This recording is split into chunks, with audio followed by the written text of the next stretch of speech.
Hello दोस्तों, कैसे हैं आप सब लोग। मेरा नाम है तन्मय जोशी। तो चलिए शुरू करते हैं आज की क्लास।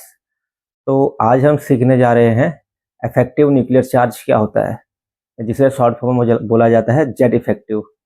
तो जैसे कि सब आपको पता ही है, जो एटम होता है, एटम का एक न्यूक्लियस होता है, और जो न्यूक्लियस पे होता है वो पॉजिटिव चार्ज रहता है, यानी कि प्लस चार्ज, और इलेक्ट्रॉन पे जो होता है वो नेगेटिव चार्ज रहता है। तो जो इलेक्ट्रॉन का जो न्यूक्लियस है, वो इलेक्ट्रॉन जो आउटर मोस्ट इलेक्ट्रॉन है उनको अपनी ओर पुल करता है, खींचता है। तो जब ये आउटर मोस्ट इलेक्ट्रॉन को अपनी ओर पुल करता है, तो जो बीच में जो इलेक्ट्रॉन रहते हैं, इस पे उस पे एक बैरिकेटिंग का काम करते हैं, यानी कि आउटर मोस्ट इलेक्ट्रॉन को जो एटम एटम का जो न्यूक्लियस है उसकी ओर अट्रैक्ट होने से बचाते हैं। तो इसी को ही इफेक्टिव न्यूक्लियस चार्ज कहा जाता है, कि जो न्यूक्लियस होता है वो आउटर मोस्ट इलेक्ट्रॉन पे कितना फोर्स लगा रहा है, और जो बीच के इलेक्ट्रॉन उस फोर्स को रोकते हैं, उसे हम शील्डिंग शील्डिंग फोर्स या शील्डिंग कांस्टेंट कहते हैं। इसे सिग्मा से नोट करते हैं, यानी कि जो एटम का जो न्यूक्लियस है वो आउटर मोस्ट इलेक्ट्रॉन पे जो फोर्स लगाया जाता है, उसे ही इफेक्टिव न्यूक्लियस चार्ज या जेट इफेक्टिव कहा जाता है। एंड जो पीरियोडिक टेबल में अगर हम लेफ्ट टू राइट जाते हैं, तो जो इफेक्टिव न्यूक्लियस चार्ज होता है वो बढ़ता है। इफेक्टिव न्यूक्लियस चार्ज क्यों बढ़ता है? क्योंकि जब हम पीरियड में लेफ्ट से राइट जाते हैं तो जो एटॉमिक नंबर होता है वो बढ़ता है, बट जो शील्डिंग कांस्टेंट रहता है, शील्डिंग जो इलेक्ट्रॉन होते हैं वो ऑलमोस्ट सेम ही रहते हैं। इसलिए जो पीरियड में जो हमारा लेफ्ट टू राइट है वो जेड इफेक्टिव इंक्रीज होता है। और जब जेट इफेक्टिव इंक्रीज होता है तो इस पर जो इलेक्ट्रोनेगेटिविटी होती है वो बढ़ जाती है, आयोनाइजेशन एनर्जी होती है वो बढ़ जाती है, और जो एटम का साइज है वो छोटा होता है। जेड इफेक्टिव निकालने का जो फॉर्मूला रहता है वो रहता है आपका जेड माइनस सिग्मा। इसमें जो जेड रहता है वो एटॉमिक नंबर रहता है, एंड जो सिग्मा होता है वो शील्डिंग कांस्टेंट है। आइए, और इसमें जो जेड इफेक्ट निकलता है वो अलग अलग केसेस में निकलता है।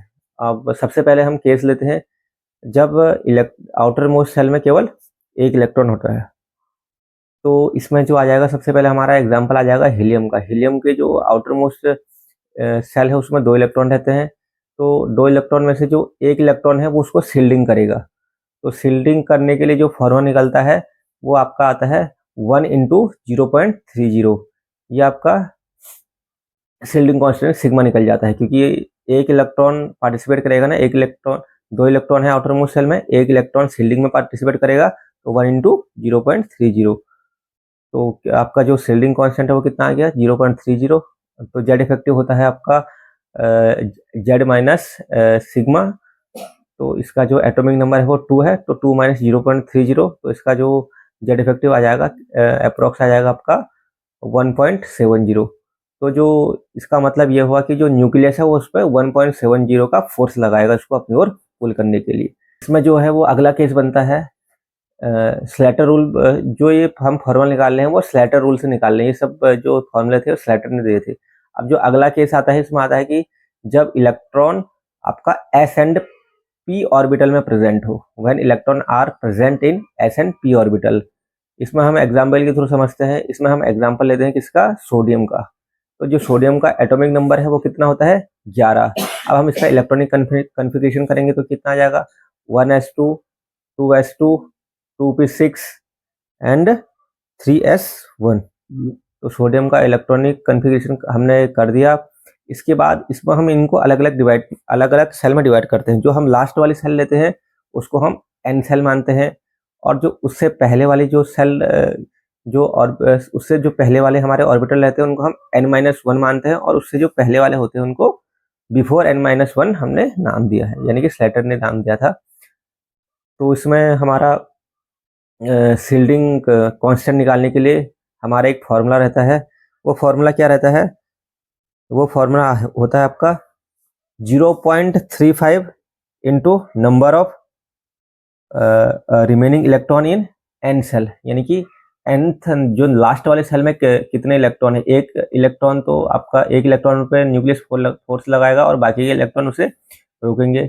तो क्या इसका फॉर्मूला होता है 0.35 into number of remaining electron in N shell plus 0.35 into number of electron in n-1 shell and plus 1 into number of electron before n-1 shell. तो इस हिसाब से हम पहले सिग्मा निकालते हैं। तो सिग्मा की वैल्यू कैसे आएगी? जो हमारा लास्ट वाला सेल है एस, उसमें कितने इलेक्ट्रॉन है? एक है। एक इलेक्ट्रॉन पे निकालना है, तो अब बचा तो इसमें कुछ नहीं ना, तो जीरो आ जाएगा उसकी जगह। बचे हुए इलेक्ट्रॉन जो है जीरो हैं, तो 0.35 इंटू जीरो प्लस 0.85 इंटू 8, जो उससे पहले पी वाला जो सेल है हमारा, उसमें कितने हैं? 6 + 2 8 इलेक्ट्रॉन प्लस 1 इंटू 2, लास्ट में जो बच रहा है 2 इलेक्ट्रॉन बच रहे हैं। अब इसको हम अगर सॉल्व करेंगे तो सिग्मा की वैल्यू आ जाएगी आपकी 8.80। जेड इफेक्टिव का आपका फॉर्मूला होता है 1 atomic number minus shielding constant. तो इसका एटॉमिक नंबर है 11 एंड जो शील्डिंग कांस्टेंट वो है 8.80, तो जेड इफेक्टिव की वैल्यू आ जाएगी 2.20। इसका मतलब ये हुआ जो न्यूक्लियस है वो आउटर मोस्ट इलेक्ट्रॉन पे 2.20 का फोर्स लगाएगा। एंड अब हमारा अगला केस है वो है जो when electron present in n-1 d orbital. ये मेनली जो केस रहता है वो ट्रांजिशन एलिमेंट के लिए रहता है। तो चलिए इसमें देखते हैं। इसमें जो फॉर्मूला है वो थोड़ा सा डिफरेंस है। तो शील्डिंग कांस्टेंट निकालने के लिए, सिग्मा निकालने के लिए क्या फॉर्मूला है इसमें? वही 0.35 into number of remaining electron in n-1 d orbital plus 1 into number of electron before n-1 d orbital. तो इसमें सबसे पहले हम इसको एग्जाम्पल के थ्रू समझते हैं। एग्जाम्पल लेते हैं हम इसमें निकिल का। निकिल का जो एटॉमिक नंबर होता है वो होता है 28। इसका हम इलेक्ट्रॉनिक कन्फिग्रेशन करेंगे तो क्या आएगा? 1s2 2s2 2p6 3s2 3p6 3d8 and 4s2। अब इसमें हमने निकालना किसका है? n-1d। तो n-1d वाला कौन सा है इसमें? 3d8 वाला है। तो इसमें आ जाएगा आपका सिग्मा निकालने के लिए सबसे पहले 0.35 इंटू 7, क्योंकि 8 इलेक्ट्रॉन है। एक इलेक्ट्रॉन हम इसमें जो कंट्रीब्यूशन रहेगा वो 7 इलेक्ट्रॉन का रहेगा, और एक इलेक्ट्रॉन पे जो न्यूक्लियस है वो फोर्स लगाएगा, प्लस 1 इंटू 18, यानी कि जो रिमेनिंग बच रहे हैं इलेक्ट्रॉन कितने हैं? 18। जो इसमें लास्ट वाला ऑर्बिटल है वो 4s2, उसको नहीं लेंगे क्योंकि हमने निकालना है n-1 d ऑर्बिटल पे। तो इसमें जो आ जाएगा आपका शील्डिंग कांस्टेंट है, कैलकुलेशन के बाद जो उसकी वैल्यू है वो आएगी 20.45 एंड जेड इफेक्टिव निकालेंगे तो इसकी वैल्यू आ जाएगी आपकी atomic number minus shielding constant 28 minus 20.45 equal to 7.55। इसका मतलब ये हुआ कि जो न्यूक्लियस है वो जो आउटर मोस्ट इलेक्ट्रॉन पर है 7.55 का फोर्स लगाएगा। तो ये था आपका इफेक्टिव न्यूक्लियर चार्ज निकालने का फॉर्मूला, और इफेक्टिव न्यूक्लियर चार्ज क्या होगा। आई होप आपको समझ में आ गया होगा। इसी में एक छोटा सा टॉपिक और डिस्कस कर लेते हैं। जो टॉपिक है वो आपका हाइजेनबर्ग अनसर्टेनिटी प्रिंसिपल। हाइजेनबर्ग का अनिश्चितता का सिद्धांत, ये आपने बचपन में बहुत पढ़ा होगा, और काफ़ी छोटा सा अच्छी डेफिनेशन है, और छोटी सी डेफिनेशन देख लेते हैं इसकी। तो हाइजेनबर्ग का जो अनसर्टेनिटी प्रिंसिपल है वो क्या कहता है? According to this principle it is impossible to determine exact momentum and position of a subatomic particle like electron at a same time. यानी कि एक ही समय पर किसी कण की स्थिति तथा संवेग को एक साथ करेक्ट बताना ये क्या है? इम्पॉसिबल है। अगर हम उस पार्टिकल की पोजीशन सही बताते हैं तो जो उसका मोमेंटम है उसमें कुछ अनसर्टेनिटी मिलेगी। अगर हम उसके मोमेंटम को एग्जैक्ट बताते हैं तो जो उसकी पोजीशन है उसमें कुछ ना कुछ अनसर्टेनिटी मिलेगी। इसे ही बोला जाता है हाइजेनबर्ग अनसर्टेनिटी प्रिंसिपल।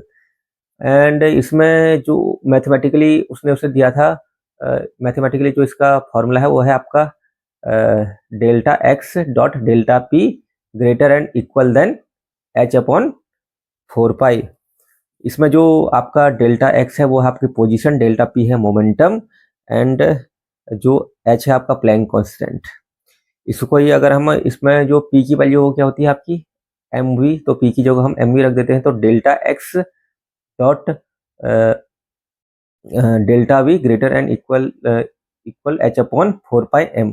एम को हम उधर ले गए, ठीक है। तो एम क्या हो गया आपका? Mass of the particle. ये था आपका Heisenberg uncertainty principle. I hope आपको मेरा ये छोटा सा प्रयास आपको अच्छा लगा होगा। ठीक है, थैंक यू, मिलते हैं नेक्स्ट वीडियो में।